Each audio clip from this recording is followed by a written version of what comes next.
So hello बच्चों, कैसे हैं सभी लोग।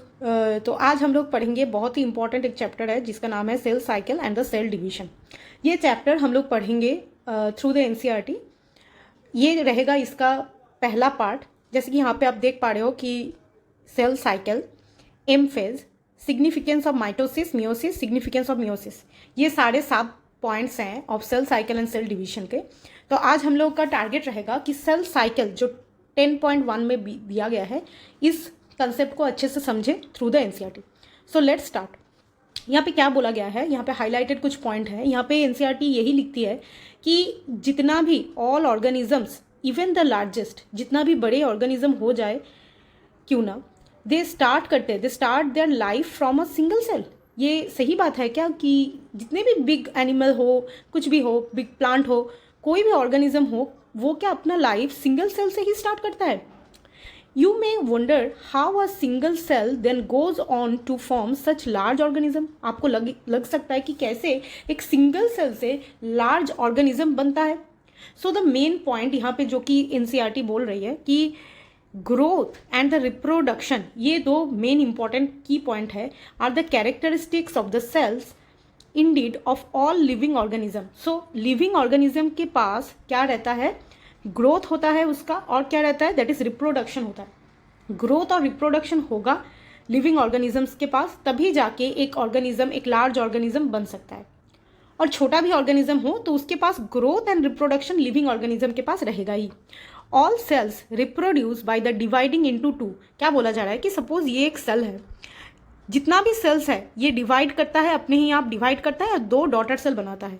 वही बोला गया है कि all cells reproduce by dividing into two with each parental cell giving rise to two daughter cell. कितना डॉटर सेल बनाएगा, दैट इज 2 डॉटर सेल यहाँ से बनेगा।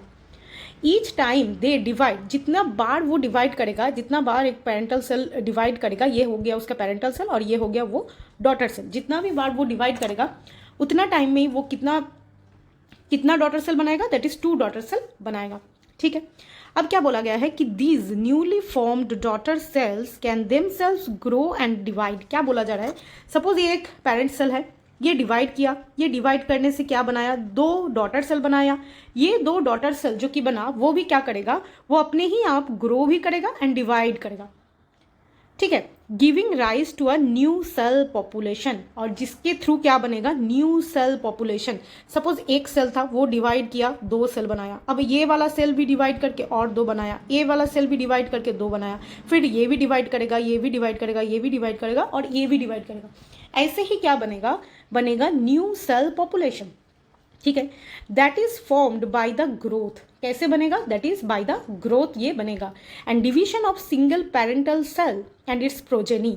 ये क्या करेगा कि डिवीजन हो रहा है एक सिंगल पेरेंटल सेल का, फिर जाके उसका जो डॉटर सेल बना रहा है, जो डॉटर सेल बन रहा है, वो भी नेक्स्ट जनरेशन के लिए पेरेंटल सेल बन रहा है और सब्सिक्वेंटली वो भी डिवाइड कर रहा है। In other words, such cycle of growth and division allow a single cell to form a structure consisting of millions of cells। हाँ, यही बात हो रहा है।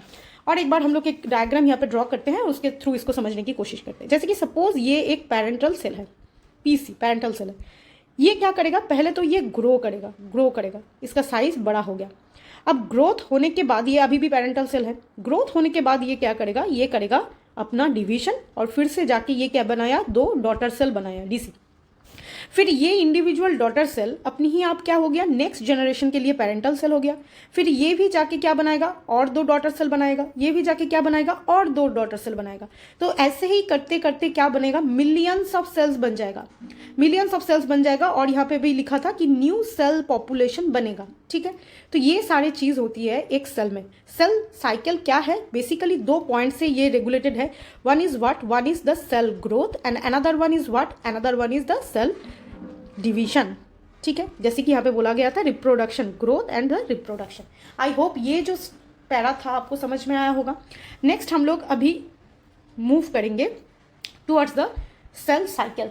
अब सेल साइकिल क्या हो गया, सेल साइकिल कैसे रन करता है उसको हम लोग समझेंगे। तो क्या बोला गया है कि cell division is a very important process in all living organism. जाहिर सी बात है, अगर ये इंपॉर्टेंट प्रोसेस नहीं है तो लिविंग ऑर्गेनिज्म कैसे टिकेगा। लिविंग ऑर्गेनिज्म बनेगा कैसे, वो अपना जो जनरेशन है उसको कैसे कैरी फॉरवर्ड करेगा। तो बहुत ही इंपॉर्टेंट पॉइंट है कि cell division is very important process. हो गया। नेक्स्ट क्या बोला गया है कि during the division of a cell DNA replication and the cell growth also take place. तो यहाँ पे क्या बोला जा रहा है कि दो चीजें हो रही है। क्या हो रहा है कि ड्यूरिंग द डिवीजन, जब एक सेल डिवाइड कर रहा है तब क्या हो रहा है कि डीएनए का रेप्लिकेशन हो रहा है। डीएनए रेप्लिकेशन क्या है क्या नहीं है हम लोग समझेंगे। और क्या हो रहा है, along with it cell grow कर रहा है, जिसके बारे में हम लोग डिस्कस कर चुके हैं। All this processes that is cell division, DNA replication, cell growth hence have to take place in a coordinated way to ensure the correct division and formation of progeny cell containing intact genome। ओए बाप रे, ये तो एक बहुत बड़ा line लिख दिया गया है थ्रू द एनसीईआरटी। अभी हम लोग इसको क्या करेंगे समझेंगे। क्या बोला गया है कि all this process like DNA replication and cell growth, okay, that is cell division, DNA replication, cell growth. तो तीन प्रोसेस का नाम हम लोग अभी तक एनसीईआरटी बोल रही है। क्या बोल रहे हैं कि सेल डिवीजन होगा, डीएनए रेप्लिकेशन होगा और सेल का ग्रोथ होगा। Hence have to take place in a coordinated way. Coordinated मतलब ये सब कुछ एक साथ सिक्वेंशियली एक दूसरे के ऊपर डिपेंड करते हुए चलेगा। कोऑर्डिनेटेड मैनर में मतलब एक दूसरे के साथ फ्रेंडशिप करते हुए चलेगा। क्या, और ये अगर कोऑर्डिनेटेड वे में हुआ, मतलब ये तीन प्रोसेस अगर कोऑर्डिनेटेड वे में हुआ तो क्या इंश्योर करेगा कि करेक्ट डिवीजन हो रहा है। मतलब जो सेल डिवाइड कर रहा है वो एक ठीक ढंग से हो रहा है, ठीक तरीके से हो रहा है। अगर नहीं कोऑर्डिनेटेड वे में करेगा तो ये जो डिवीजन है ये करेक्ट वे में नहीं होगा। Clear but and the formation of progeny cell containing intact genome. तो यही बोल रहा है कि अगर ये तीनों चीजें अल्टीमेटली क्या बोल रहा है कि ये तीनों चीजें अगर कोऑर्डिनेटेड मैनर में होगा तभी जाके एक करेक्ट डिवीजन होगा और तभी जाके एवरी प्रोजेनी सेल्स मतलब डॉटर सेल्स के पास इंटैक्ट जीनोम होगा। जीनोम मतलब क्या है, हैप्लॉइड सेट ऑफ क्रोमोसोम। एक बार इसको ड्रॉ करते हुए समझते हैं। क्या बोला गया है कि सपोज ये एक सेल है, ठीक है, ये क्या है, पेरेंटल सेल है, इसके पास जेनेटिक मटेरियल है। ये ब्लू कलर का जो मैं यहाँ पे ड्रॉ की, ये ब्लू कलर का, ये इसका जेनेटिक मटेरियल है।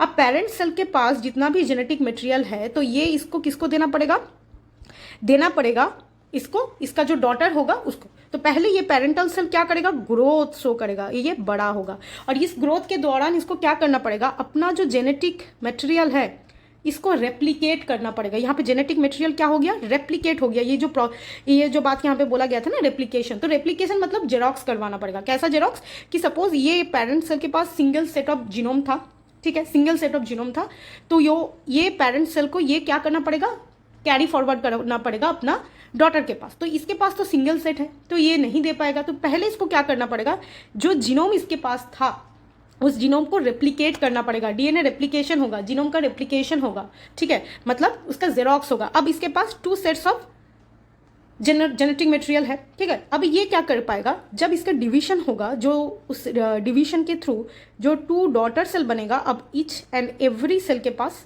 सिंगल सेट ऑफ क्रोमोसोम और जीनोम आ पाएगा। तो ये जो प्रोसेस यहाँ पे हुआ सेल डिवीजन का, ये प्रोसेस मतलब जीनोम अपना पेरेंट सेल के पास था, सही same amount of genome daughter cell के पास भी आया। तो ये प्रोसेस तभी जाके सक्सेसफुल हो सकता है अगर cell division, DNA replication and cell growth, ये तीनों इंपॉर्टेंट फेज और इंपॉर्टेंट पॉइंट अगर कोऑर्डिनेटेड मैनर में हो, तभी जाके ये इंश्योर करेगा, ये श्योर हो जाएंगे हम लोग कि सेल डिवीजन करेक्टली हुआ है, जो डॉटर सेल बना, जो प्रोजेनी सेल बना, उसके पास इंटैक्ट जीनोम आया है। इंटैक्ट जीनोम मतलब पेरेंट सेल के पास जितना जीनोम है वही सेम अमाउंट ऑफ जीनोम उसका डॉटर के पास भी आया। आई होप ये बड़ा सा लाइन जो यहाँ से था वो आपको समझ में आया होगा।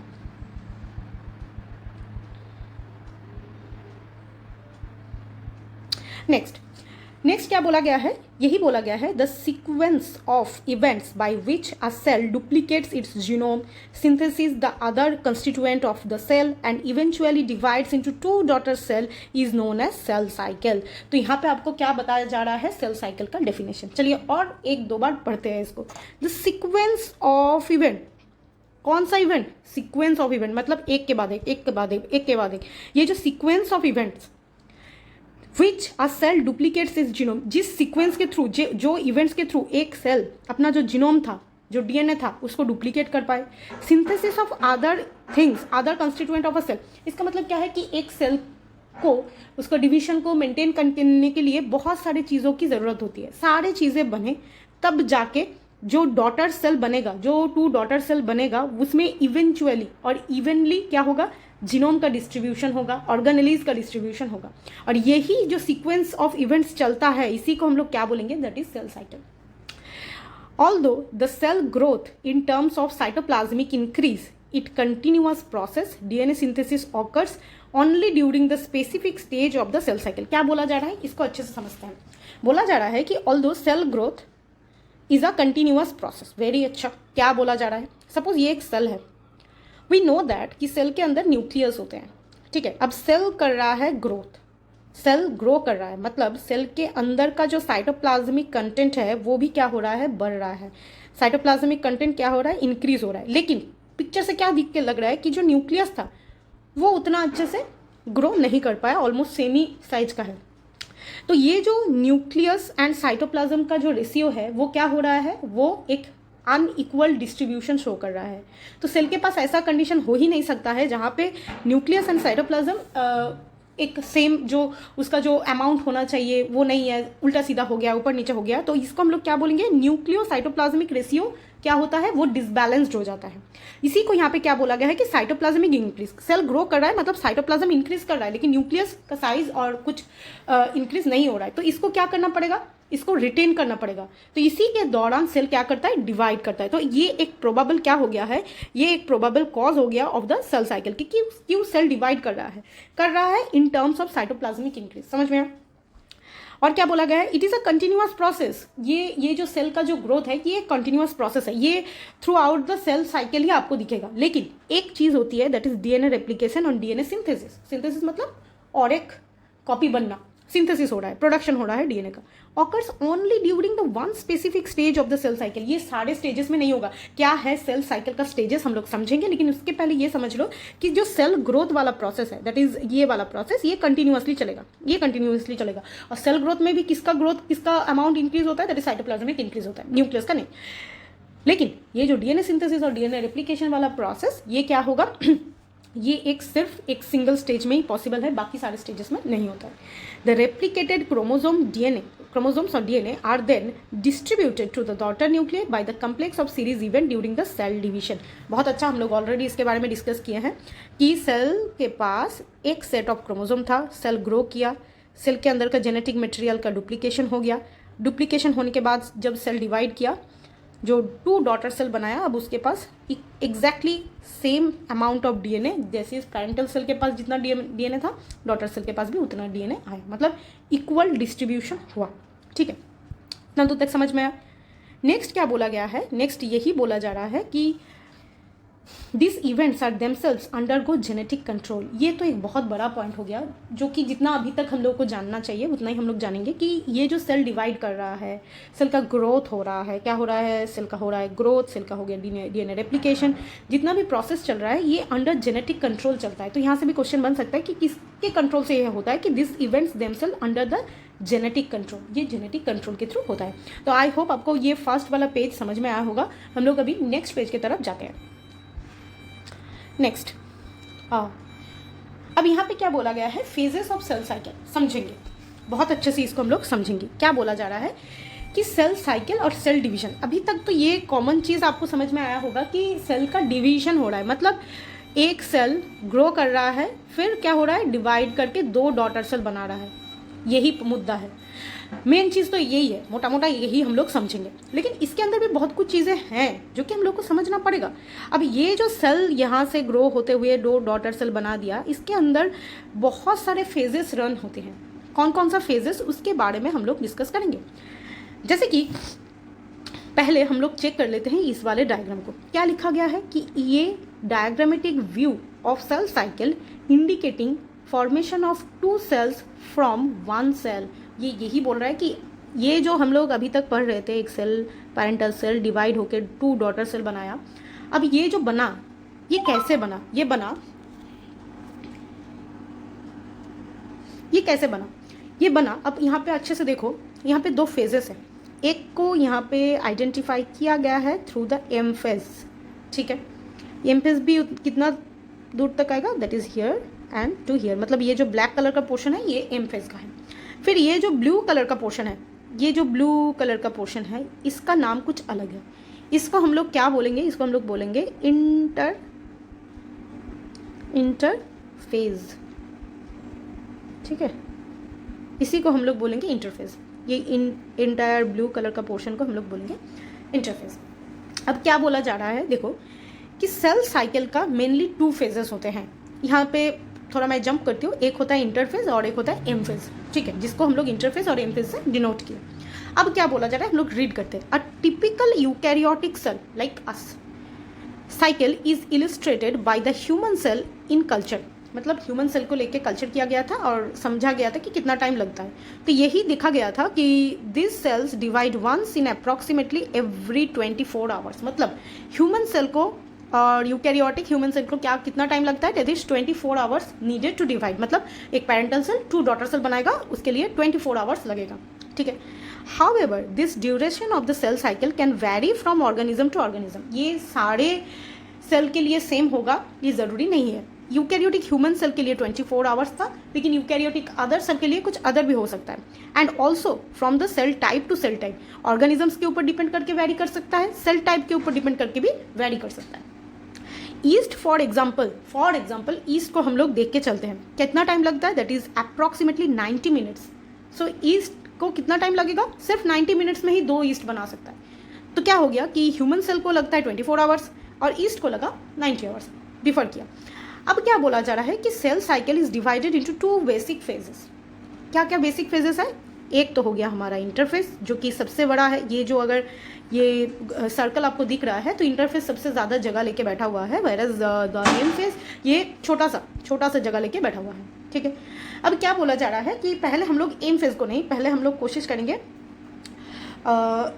इंटरफेस से पढ़ने की, ठीक है, ये वाला हम लोग बाद में देख लेंगे। क्या बोला गया है कि इंटरफेस, पहले हम लोग देखेंगे इंटरफेस को। Interface through called is the resting phase. अच्छा, पहले हम लोग थ्रू द डायग्राम चलते हैं, ठीक है। ये है एक सेल साइकिल का डायग्रामेटिक रिप्रेजेंटेशन, ठीक है।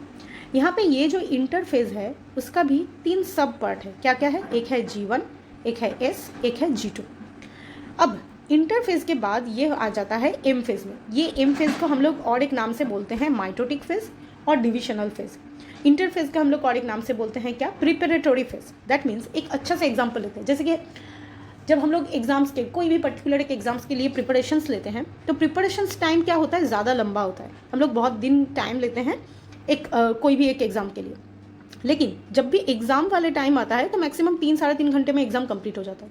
मतलब जब हमको एग्जीक्यूट करना पड़ता है वो कम टाइम के लिए होता है। ऐसे ही चलता है सेल साइकिल, कैसे कि इंटरफेज जिसमें एक सेल अपने आप को प्रिपेयर करता है फॉर द डिवीजन, 2 सेल बनाने के लिए, वो ज़्यादा टाइम लेता है और अप्रॉक्सीमेटली मतलब हम लोग पकड़ के चलते हैं कि मोर than 95% of the time interphase को ही जाता है। लेकिन कुछ लेस देन 5% टाइम कौन लेता है, that is the divisional phase. Divisional phase में भी क्या है, देखो prophase, metaphase, anaphase, telophase and cytokinesis, समझते हैं सबको। पहले हम लोग देख लेते हैं क्या बोला गया है एनसीईआरटी। तो सेल साइकिल को 2 पार्ट में डिवाइड किया गया है। एक हो गया इंटरफेस जो कि लंबा टाइम के लिए चलता है, approximately more than 95% of the time लेके चलता है, जिसमें एक सेल अपने आप को प्रिपेयर करता है फॉर द डिवीजन। और another one is the M phase जिसको हम लोग माइटोटिक फेज भी बोलते हैं। दैट पर्टिकुलर फेज क्या करता है, डिवीजन क्रिएट करता है, एक सेल डिवाइड होकर 2 सेल में कन्वर्ट हो जाता है और डिवाइड हो जाता है। अब क्या बोला गया है कि the M phase represents the phase when the actual cell division और द माइटोसिस ऑकर्स। हम लोग वही बताए कि एक सेल जब 2 सेल में कन्वर्ट हो जाता है वो पर्टिकुलर यही होता है cell divisional phase. And the interphase represent the phase between 2 M phase. इसको समझते हैं, सपोज ये एक एम फेज है तो इंटरफेज किसको हम लोग इंटरफेज बोलेंगे कि एक एम फेज का एंडिंग और एक एम फेज का स्टार्टिंग, ये इन बिटवीन रीजियन को हम लोग क्या बोलेंगे, इंटरफेज। हाँ कि नहीं, वही तो बात बोला गया है ना कि interphase is lies in between 2 M successive M phase. एक एम फेज खत्म होगा तब ना जाके और एक इंटरफेज स्टार्ट होगा। जैसे कि एक सेल डिवाइड हुआ तब जाके वो किस में एंटर किया, दैट इज फिर से एंटर किया इंटरफेज में, तो ये हो गया सक्सेसिव फेज।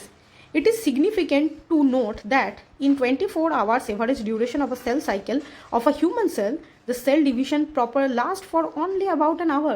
तो अगर 24 आवर्स एक ह्यूमन सेल को लगता है अपने आप को डिवाइड करके 2 सेल में कन्वर्ट होने की, तो 24 आवर्स में 23 आवर्स वो इंटरफेज में रहता है, अपने आप को प्रिपरेशन के लिए भेजता है, और सिर्फ अप्रॉक्सीमेटली 1 आवर भेजता है for the division, for the mitosis. समझ में आया? Cell division proper last for only about 1 hour. The interphase last more than 95% of the duration of the cell cycle. समझ में आया? अब M phase start with the nuclear division. अब M phase का भी क्या हो गया, जैसे कि इंटरफेज का 3 पार्ट था, क्या क्या है वो 3 पार्ट, एक है G1 phase, S phase, G2 phase. Each and every step को हम लोग समझेंगे। वैसे ही एम फेज को भी 2 पार्ट में हम लोग डिवाइड करेंगे। हम लोग लिखते हैं यहाँ पे, जैसे कि ये रेड से लिखते हैं, प्रोफेज, मेटाफेज, एनाफेज, टेलोफेज। ये 4 फेज है किसका, ये है कैरियोकाइनेसिस का, ये है कैरियोकाइनेसिस का, whereas this is one is cytokinesis. That means नाम से समझते हैं, karyo means nucleus, kinesis means division. M phase में क्या होता है, न्यूक्लियस का डिवीजन होता है, उसके बाद ही क्या होता है, साइटो मीन्स साइटोप्लाज्म, काइनेसिस मतलब डिवीजन, मतलब साइटोप्लाज्म का डिवीजन होता है। मतलब पहले न्यूक्लियस डिवाइड हो जाएगा, फिर क्या हो जाएगा, उसके अंदर का उसका बाहर का जो साइटोप्लाज्म है वो भी डिवाइड होकर एक क्या बनाएगा, एक 2 डॉटर सेल बनाएगा। समझ में आया? तो यही बोला जा रहा है यहाँ पे क्या, कि M phase start with the nuclear division. तो पहले क्या हो जाएगा, karyokinesis, karyokinesis corresponding to the separation of 2 daughter chromosome. और कैरियोकाइनेसिस में क्या होगा, न्यूक्लियर डिवीजन होगा। न्यूक्लियर डिवीजन में क्या होता है, जो जेनेटिक मटेरियल जिसने जो पेरेंटल सेल में था, जो जेनेटिक मटेरियल था पेरेंटल सेल के पास, वो क्या हो गया था, डुप्लीकेट कर गया था, रेप्लिकेट कर गया था। वो अभी क्या होगा, कैरियोकाइनेसिस के थ्रू पहले सेपरेट हो जाएगा, फिर उसके बाद क्या होगा, साइटोप्लाज्म का सेपरेशन होगा। Usually ends with the division of cytoplasm. That means cytokinesis उसके बाद होगा। पहले क्या होगा, दैट इज पहले हो जाएगा कैरियोकाइनेसिस। कैरियोकाइनेसिस मतलब न्यूक्लियस का डिवीजन होगा। न्यूक्लियस का डिवीजन वो भी क्या होता है, वो होता है कि जो जेनेटिक मटेरियल को कैरी कर रहा था, वो जेनेटिक मटेरियल का पहले डिवीजन हो जाएगा, सेपरेशन हो जाएगा in between the 2 daughter cell, and उसके बाद क्या हो जाएगा, साइटोप्लाज्म का division.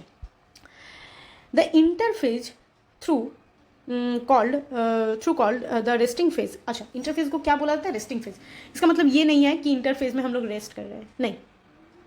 In respect to the cell division interphase rest कर रहा है, मतलब इंटरफेज में सेल कोई भी डिवीजन नहीं कर रहा है, इसीलिए उसको क्या बोला जाता है कि वो रेस्टिंग कंडीशन में है। लेकिन वो रेस्टिंग कंडीशन में इस कारण है कि वहाँ पे वो डिवीजन नहीं कर रहा है। डिवीजन तो कहाँ पे होगा, दैट इज एम फेज में।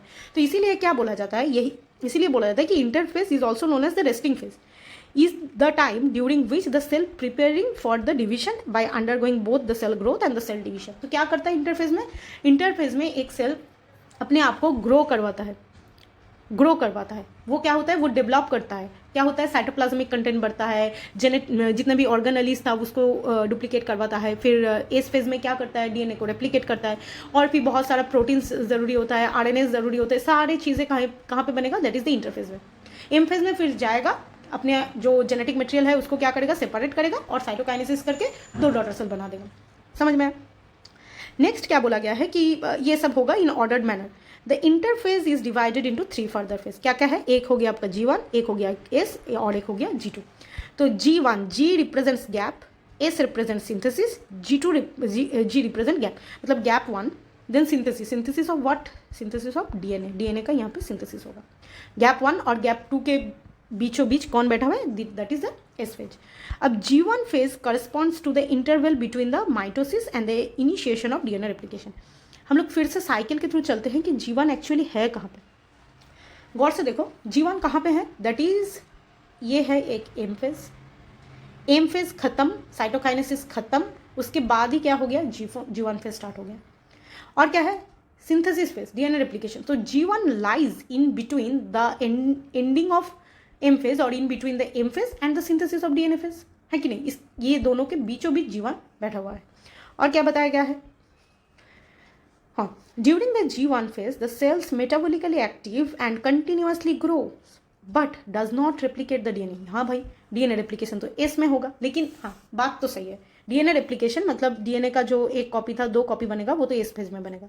लेकिन एस फेज में जब डीएनए रेप्लिकेशन होगा तब एक सेल के पास बहुत सारे प्रोटीन्स का जरूरत होगा। तो प्रोटीन बनता है कहाँ से, आरएनए से। तो आरएनए कहाँ पे बनेगा, G1 फेज में बनेगा। अच्छा, ये एक बहुत ही इंपॉर्टेंट प्रोसेस है, तो इसके लिए क्या चाहिए होगा एटीपी। तो एटीपी कहाँ पे बनेगा, G1 फेज में बनेगा। जितने भी ऑर्गेनेलीज है एक्सेप्ट माइटोकॉन्ड्रिया, क्लोरोप्लास्ट, ये छोड़ के सारे ऑर्गेनेली क्या हो जाएगा, G1 फेज में डुप्लीकेट कर जाएगा। समझ में आया? तो बहुत सारा काम करता है, बहुत सारा काम करता है। सिर्फ और सिर्फ डीएनए रेप्लिकेशन कहाँ पे होगा? एस फेज में होगा। लेकिन एस फेज में अगर डीएनए को रेप्लिकेट करना है तो उसके लिए जो जो प्रोटीन्स, जो जो इंपॉर्टेंट चीज़ें चाहिए वो कहाँ पे बनेगा? दैट इज G1 फेज में और गैप 1 फेज में। नेक्स्ट क्या बोला गया है? अब आ जाता है क्या? एस और सिंथेसिस फेज। क्यों इसको सिंथेसिस फेज कहा जाता है? बिकॉज यहाँ पे डीएनए सिंथेसाइज करता है, डीएनए अपना कॉपी बनाता है। Makes the period during the DNA synthesis और the replication take place. Replication मतलब कॉपी बनना, अभी तो है नहीं, जब चैप्टर आएगा मॉलिक्यूलर बायोलॉजी तब हम लोग पढ़ेंगे। During this time the amount of DNA पर सेल क्या हो जाता है? डबल हो जाता है। अमाउंट डबल होता है किसका? डीएनए का। सपोज सिंगल कॉपी था, डीएनए रेप्लिकेशन हुआ तो डबल कॉपी हो जाता है, जेरोक्स होता है। If the initial amount increases, if the initial amount of the DNA denoted as 2C, it increases to 4C. However, there is no increase of chromosome number. इससे maths बनता है। Next page में एक math है, मैं करके दिखाऊंगी। तो क्या होता है कि क्रोमोसोम नंबर का चेंज नहीं होता है, वो अमाउंट डबल होता है, क्वांटिटी उसका डबल होता है। लेकिन क्रोमोसोम नंबर क्या होता है वही बताया गया है कि initial amount of DNA is 2C, it increases to 4C, but however there is no increase in the chromosome number. Chromosome number का कोई चेंज नहीं होगा, सिर्फ उसका अमाउंट डबल हो जाता है, सिर्फ उसका अमाउंट डबल हो जाता है। If the cell had diploid or 2n number of chromosome at the G1 phase, even S phase, the number of the chromosome remains the same, that is 2n. 2n ही रहेगा। अगर 2n है, diploid है, तो G1 phase में अगर 2n है तो S phase में भी 2n ही होगा, क्योंकि क्रोमोसोम नंबर नहीं बढ़ता है, सिर्फ उसके अमाउंट बढ़ता है। ठीक है। और यहाँ पे जैसे कि ये तो हैप्लॉइड डिप्लॉइड को डिनोट करता है, नंबर ऑफ क्रोमोसोम को डिप्लॉइड करता है, ये डिनोट करता है। सी से क्या डिनोट किया जा रहा है? That is the amount of chromosome. In animal cell during the S phase the DNA replication begin in the nucleus. क्या बोला जा रहा है कि in the animal cell during the S phase DNA replication begin in the nucleus. Obviously DNA रहता कहाँ पे है? न्यूक्लियस के अंदर, तो रेप्लिकेशन कहाँ पे स्टार्ट होगा? न्यूक्लियस के अंदर। But the centriole duplicates at the cytoplasm. Centriole क्या होता है? सेंट्रियोल क्या होता है? जो उसको डिवाइड करने में हेल्प करेगा, जो क्रोमोसोम को सेपरेट करने में हेल्प करेगा, तो सेंट्रियोल। तो ये इस पॉइंट, इस फेज में क्या हो रहा है? दो इंपॉर्टेंट बात बोला जा रहा है कि यहाँ पे डीएनए रेप्लिकेशन स्टार्ट हो गया है। कहाँ पे स्टार्ट हो गया है? न्यूक्लियस के अंदर स्टार्ट हुआ है। बट सेंट्रियोल क्या है? सेंट्रियोल है वो एलिमेंट जो कि क्रोमोसोम सेपरेशन में हेल्प करेगा फार्दर इन द मेटाफेज। वो कहाँ पे सिंथेसिस होना स्टार्ट किया? दैट इज द साइटोप्लाज्म में। समझ में? दो चीजें हुआ। नेक्स्ट क्या बोला गया है? नेक्स्ट यही बोला गया है कि during the G2 phase the proteins are synthesized and the preparation of mitosis while the cell growth continues. तो एक पॉइंट बताया गया था एनसीईआरटी में कि cell growth process is a continuous process. Cell grow कर रहा है continuously throughout the interphase, पूरा सेल साइकिल दौरान ही वो ग्रो कर रहा है। लेकिन सिर्फ और सिर्फ इस फेज में क्या होता है? इस फेज में डीएनए रेप्लिकेट करता है। अब G2 फेज कहाँ पे है? G2 फेज लाइज कर रहा है in between the S phase and M phase. S phase and M phase के बीच रहता है। और एक बात हम लोग बता सकते हैं कि G2 फेज में ऑलरेडी डीएनए जो था, डीएनए क्या हो गया है? ऑलरेडी रेप्लिकेट कर चुका है, ऑलरेडी डीएनए रेप्लिकेट कर चुका है। तो G2 फेज का क्या जरूरत है? अब G2 फेज में वो सारे एलिमेंट जो ऑर्गेनेली, जैसे कि क्लोरोप्लास्ट, माइटोकॉन्ड्रिया, ये सारे चीज़ें क्या होंगे? डिवाइड करेगा, वो डुप्लीकेट करेगा। और फार्दर जो प्रोटीन चाहिए for the cell to divide M phase में, वो सारे प्रोटीन कहाँ पे बनेंगे? That is the G2 phase में। समझ में आया? तो ये हो गया G2 फेज। अब यहाँ पे कुछ पॉइंट, कुछ क्वेश्चंस दिया हुआ है, क्या बताया गया है हम लोग देख लेते हैं। How do plant and animals continue to grow all their lives. ये बताया गया है कि एनिमल्स एंड प्लांट क्या कंटिन्यू ग्रो करता है। ठीक है, देखते हैं। Do all cells in the plant divide all time. जितना भी सेल है एक प्लांट के अंदर, सब क्या डिवाइड करता है? All time. Do you think all cell continue to divide in plant and animals. आपको क्या लगता है कि all cell divide continuously divide किए जा रहा है? Can you tell the name of the location of the tissue having the cells that divide all their life in the higher plants. Do animals have the similar meristematic tissue. देखो यहाँ पे तो answer ही बता दिया गया है। देखो, continuous division किसी का नहीं होता है, सभी का लाइफ स्पैन होता है। अगर हम बताएं तो हाँ, in case of plant cell उनके पास रहता है मेरिस्टेमेटिक टिश्यू जो कि डिवाइड करता है। कहाँ पे रहता है? That is apical meristem, lateral meristem, intercalary meristem. तो मेरिस्टेमेटिक टिश्यू के पास तो रहता है। वैसे ही एनिमल सेल के पास कुछ सोमैटिक सेल रहता है जो कि कुछ हद तक मेरिस्टेमेटिक जैसा काम करता है। अब यहाँ पे तो आंसर ही बताया दिया गया है कि do animal cells have the similar meristematic tissue. तो सोमैटिक सेल को हम लोग यहाँ पे पकड़ के चलते हैं। ठीक है, तो ये रहा आपका page number 2 of the cell division and cell cycle. Next और एक चीज़ यहाँ पे फिर से एक वो मैथ वाला कॉन्सेप्ट था जो कि क्रोमोसोम नंबर। क्या बोला गया है कि यहाँ पे हम पेन से करते हैं। You have studied the mitosis in the onion root tip cell. ठीक है, इट हैज़ 16 क्रोमोजोम, तो क्रोमोजोम नंबर दिया गया है, क्रोमोजोम नंबर 16 दिया गया है in each cell. Can you tell how many chromosome will the cell have at G1 phase. अच्छा, अब G1 फेज में क्या क्रोमोजोम नंबर बढ़ता है? नहीं बढ़ता है, तो क्रोमोजोम नंबर सेम रहेगा, 16 ही रहेगा, ठीक है। आफ्टर एज पेज में क्रोमोजोम नंबर बढ़ता है? नहीं, सिर्फ उसका अमाउंट डुप्लीकेट होता है, तो एज पेज में भी 16 ही रहे। And after M phase, no, वो डिवाइड होके तो इक्वल नंबर एम फेज के में 2 डॉटर सेल के पास जाएगा, तो हर एक डॉटर सेल के पास एग्जैक्टली आफ्टर एम फेज भी क्या रहेगा? 16 ही तो रहेगा ना, 16 ही रहेगा, क्योंकि पेरेंटल सेल के पास 16 था, वो डुप्लीकेट किया, फिर जो 2 डॉटर सेल बनेगा उसके पास तो डिवीजन होकर 16 ही जाएगा ना, तो यही बताया गया है आफ्टर ये क्वेश्चन का आंसर। नेक्स्ट क्या बताया गया कि some cells in the adult animal do not appear to exhibit division like heart cell. Adult heart cell कभी डिवाइड नहीं करता है, जैसे कि नर्व सेल डिवाइड नहीं करता है। And many other cells divide only occasionally as needed to replace the cells that have been lost because of injury and the cell death. अगर सेल डेथ हो गया है, सेल लॉस्ट हो गया है, अगर उसको चाहिए, ज़रूरत है, वो सेल का ज़रूरत है बॉडी में, तभी वो जाके डिवाइड करेगा, एल्स वो डिवाइड नहीं करेगा। These cells do not divide further, exist in G1 phase and enter in the inactive stage called the quiescent stage called Z0। चलो इसको भी यहाँ से देख लेते हैं। G1 में क्या बोला गया है? Z0 स्टेज है। ये Z0 स्टेज में क्या होता है कि सेल ऑकेशनली, सेल को लगता है कि मुझे और डिवाइड करने का ज़रूरत नहीं है, मैं अपने आप ही G1 से एग्जिट करती हूँ और क्या करूँगी, मैं अपने आप को एक रेस्टिंग फेज में लेके चले जाऊँगी। जब क्या होता है, एक सेल एक्टिव तो रहता है, मेटाबॉलिकली कुछ हद तक एक्टिव तो लगता है, लेकिन वो अपने आप को डिवाइड नहीं करता है, वो एग्जिट करता है। इस स्टेज को हम लोग क्या बोलेंगे? क्विसेंट स्टेज और Z0 स्टेज, वो G1 से ही निकलता है। अब the cell cycle, cells in this stage remain metabolically active, वो डिवाइड नहीं कर रहा है सेल, लेकिन मेटाबॉलिकली एक्टिव है, क्योंकि अगर वो एक्टिव नहीं रहा तो जब ज़रूरत पड़ेगा, ये जो लिखा है लाइन में, many other cell divide only occasionally as needed to replace the cell, replace करने का ज़रूरत है, अब उसको डिवाइड करना पड़ेगा, तब वो क्या करेगा? अपने आप को G0 से एग्जिट करवाएगा और G1 में एंटर करेगा, तो वो metabolically active, but no longer proliferate unless called on to do so depending on the requirement of this organism. अगर ऑर्गेनिज्म का ज़रूरत होगा तभी वो जाके G0 एग्जिट करेगा और G1 में एंटर करेगा, नॉर्मल सेल साइकिल को रन करवाएगा। In animals, mitotic cell division is only seen in the diploid somatic cells। तो क्या बोला गया है कि एनिमल्स के लिए माइटोटिक सेल डिवीजन कहाँ पे दिखा जाएगा? That is in the somatic cell, diploid somatic cell. But एक एक्सेप्शन है, एक्सेप्शन क्या है? मेल हनी बी, जो कि हैप्लॉइड होता है, उसके अंदर भी क्या होता है, चलता है, ये माइटोटिक डिवीजन चलता है।